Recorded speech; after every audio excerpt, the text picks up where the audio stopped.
রবীন্দ্র জয়ন্তীতে রবীন্দ্রনাথ ঠাকুরের দিনের উক্তি, যেখানে মন নির্ভয় এবং মাথা উঁচু থাকে। রবীন্দ্র জয়ন্তী উপলক্ষে মানসিক স্বচ্ছতা অর্জনের জন্য কি প্রয়োজন এবং কেন তা গুরুত্বপূর্ণ সে সম্পর্কে ঠাকুরের কাছ থেকে একটি গভীর শিক্ষা আমরা পেতে পারি। Hi everyone, welcome back to my channel Anjana Anjaniya. বন্ধুরা, তোমাদের সকলকে আমার এই ছোট্ট ইউটিউব চ্যানেলে স্বাগত জানাই। 9 মে রবীন্দ্র জয়ন্তী পালিত হয়, যা ভারতের অন্যতম শ্রেষ্ঠ সাহিত্যিক রবীন্দ্রনাথ ঠাকুরের জন্মবার্ষিকী। সঙ্গীতজ্ঞ, দার্শনিক, কবি এবং শিল্পী রবীন্দ্রনাথ ঠাকুর ভারতীয় সাহিত্য ও সঙ্গীতকে সংজ্ঞায়িত করেছেন। তাঁর কৃতিত্বের সম্মানে প্রদত্ত অনেক উপাধির মধ্যে তাঁকে বাংলার কবি বলা হয়। কবিগুরু হিসাবে পূজিত তিনি গীতাঞ্জলির জন্য 1913 সালে সাহিত্যে নোবেল পুরস্কার লাভ করেন এবং এই পুরস্কার বিজয়ী প্রথম এশীয় হন।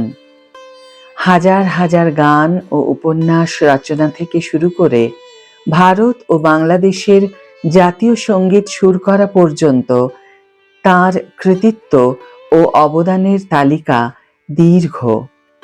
জালিয়ানওয়ালাবাগ হত্যাকাণ্ডের প্রতিবাদে 1919 সালে নাইট উপাধি ত্যাগ করে তিনি ঔপনিবেশিক যুগে তাঁর স্বাধীনতা ও সহনশীলতার চেতনারও পরিচয় দিয়েছিলেন। এই উপলক্ষে গীতাঞ্জলি থেকে তাঁর একটি কবিতা দিয়ে রবীন্দ্র জয়ন্তী উদযাপন করা যাক এবং তাঁর গভীর শিক্ষা থেকে জ্ঞান অর্জন করি। নোবেল বিজয়ী কবিতার সংকলন থেকে গীতাঞ্জলির 100টি কবিতা রয়েছে, যার প্রতিটি শিল্প, রাজনীতি, সঙ্গীত এবং আধ্যাত্মিকতার সংযোগস্থলে তাঁর দার্শনিক চিন্তার গভীর অনুসন্ধান উপস্থাপন করে। যেখানে মন নির্ভয় এবং মাথা উঁচু থাকে, যেখানে জ্ঞান বিনামূল্যে, যেখানে সংকীর্ণ ঘরোয়া প্রাচীর দিয়ে পৃথিবী খণ্ড বিখণ্ড হয়ে যায়নি, যেখানে সত্যের গভীর থেকে কথা বেরিয়ে আসে, যেখানে অক্লান্ত প্রচেষ্টা পূর্ণতার দিকে তার বাহু প্রসারিত করে, যেখানে যুক্তির স্বচ্ছ ধারা মৃত অভ্যাসের নিরস মরুভূমির বালিতে পথ হারায়নি, যেখানে তোমার দ্বারা মন পরিচালিত হয় ক্রমান্বয়ে প্রসারিত চিন্তা ও কর্মের দিকে।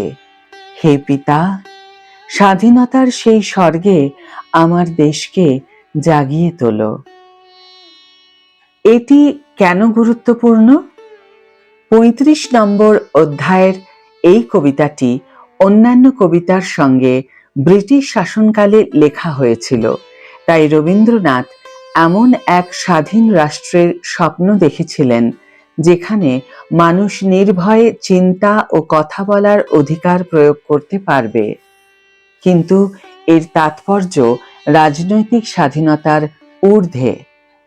এটি অন্তরের শক্তির কথাও বলে, যা সমাজ দ্বারা সৃষ্ট নিজের ভয়, সন্দেহ এবং কুসংস্কারের মুখোমুখি হওয়ার সাহস যোগায়।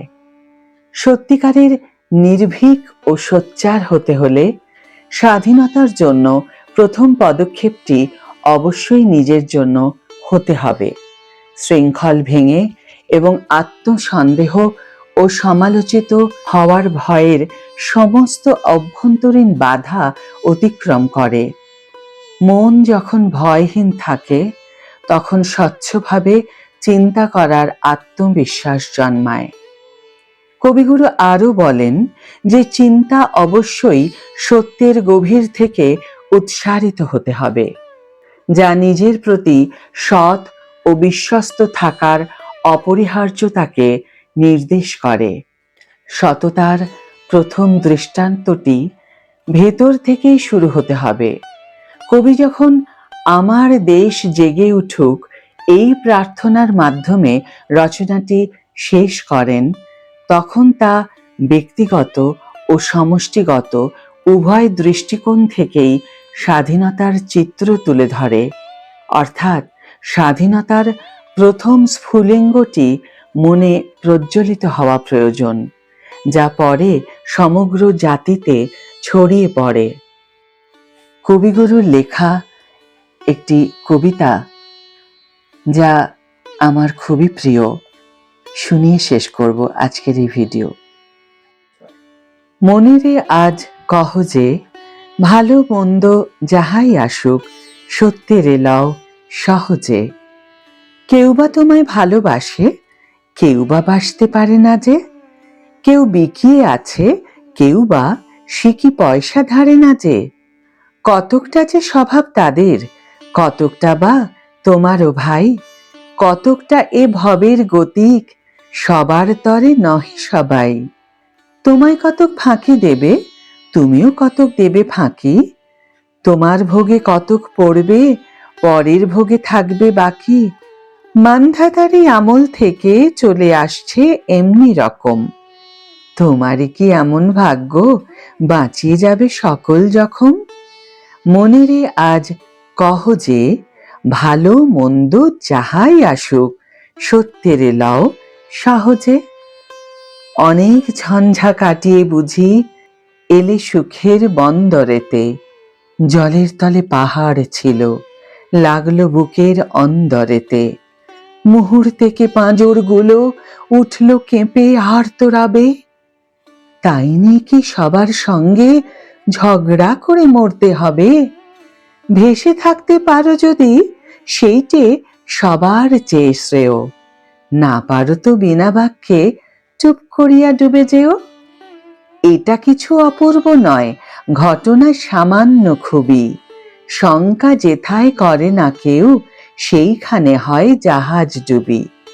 মনেরে তাই কহ যে, ভালো মন্দ যাহাই আসুক, সত্যেরে লও সহজে। তোমার মাপে হয়নি সবাই, তুমিও হওনি সবার মাপে। তুমি মরো কারো ঠেলায়, কেউ বা মরে তোমার চাপে। তবু ভেবে দেখতে গেলে এমনি কিসের টানাটানি। তেমন করে হাত বাড়ালে সুখ পাওয়া যায় অনেকখানি। আকাশ তবু সুনীল থাকে, মধুর ঠেকে ভোরের আলো। মরণ এলে হঠাৎ দেখি, মরার চেয়ে বাঁচাই ভালো। যাহার লাগি চক্ষু বুজে বহিয়ে দিলাম অশ্রু সাগর, তাহারে বাদ দিয়েও দেখি বিশ্বভুবন মস্ত ডাগর। মনেরে তাই কহ যে, ভালো মন্দ যাহাই আসুক, সত্যেরে লও সহজে। নিজের ছায়া মস্ত করে অস্তাচলে বসে বসে, আধার করে তোলো যদি জীবনখানা নিজের দোষে। বিধির সঙ্গে বিবাদ করে নিজের পায়েই কুরুল মারো। দোহাই তবে এ কার্যটা যত শীঘ্র পারো সারো। খুব খানিকটা কেঁদে কেটে, অশ্রু ঢেলে ঘরা ঘরা, মনের সঙ্গে একরকমে করে নে ভাই বোঝাপড়া। তাহার পরে আধার ঘরে প্রদীপ খানি জ্বালিয়ে তোলো। ভুলে যা ভাই কাহার সঙ্গে কতটুকুন তফাৎ হলো। মনেরে তাই কহ যে, ভালো মন্দ যাহাই আসুক, সত্যেরে লও সহজে। কবিগুরুর প্রতি শ্রদ্ধা ও প্রণাম জানিয়ে আজকের এই ভিডিও এখানেই শেষ করছি বন্ধুরা। ভিডিওটি যদি ভালো লেগে থাকে তাহলে অবশ্যই একটি ছোট্ট করে লাইক দিও, শেয়ার করো বন্ধুদের সাথে, কমেন্ট করে জানিও তোমাদের মতামত। যারা এখনো আমার চ্যানেলটিকে সাবস্ক্রাইব করনি তারা অবশ্যই চ্যানেলটিকে সাবস্ক্রাইব করে আমার পাশে থেকো।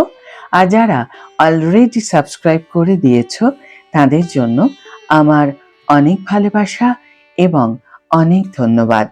আজ তাহলে বিদায় বন্ধু, দেখা হবে পরের ভিডিওতে। ভালো থেকো, সুস্থ থেকো, সঙ্গে থেকো।